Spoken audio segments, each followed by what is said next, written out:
ఉత్కంఠభరితంగా మారిన స్థానిక సంస్థల ఎన్నికల ప్రక్రియను హైకోర్టు నిలిపివేసింది. స్థానిక సంస్థల్లో బీసీలకు 42% రిజర్వేషన్ కల్పిస్తూ రాష్ట్ర ప్రభుత్వం జారీ చేసిన జీవో 9పై స్టే విధిస్తూ గురువారం మధ్యంతర ఉత్తర్వులు జారీ చేసింది. జీవోపై స్టే ఇవ్వడంతో ఎన్నికల ప్రక్రియ నిలిచిపోయింది. మొత్తం రిజర్వేషన్లు 50 దాటరాదని సుప్రీంకోర్టు విధించిన పరిమితిని రాష్ట్ర ప్రభుత్వం ఉల్లంఘించిందన్న పిటిషనర్ల వాదనలతో హైకోర్టు ఏకీభవించింది. దీనిపై వివరణ ఇవ్వాలని రాష్ట్ర ప్రభుత్వానికి నోటీసులు జారీ చేసింది. కౌంటర్ దాఖలు చేయడానికి ప్రభుత్వానికి 4 వారాలు, ప్రభుత్వ కౌంటర్కు ప్రత్యుత్తరం ఇవ్వడానికి పిటిషనర్లకు 2 వారాల సమయం ఇచ్చింది. విచారణను 6 వారాలకు వాయిదా వేసింది.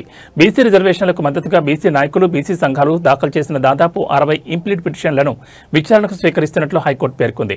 స్థానిక సంస్థల్లో బీసీలకు 42% రిజర్వేషన్లు కల్పిస్తూ రాష్ట్ర ప్రభుత్వం జారీ చేసిన జీవోను సవాల్ చేస్తూ బుట్టెంగారి మాధవరెడ్డి తదితరులు హైకోర్టులో దాదాపు 10 పిటిషన్లు దాఖలు చేశారు.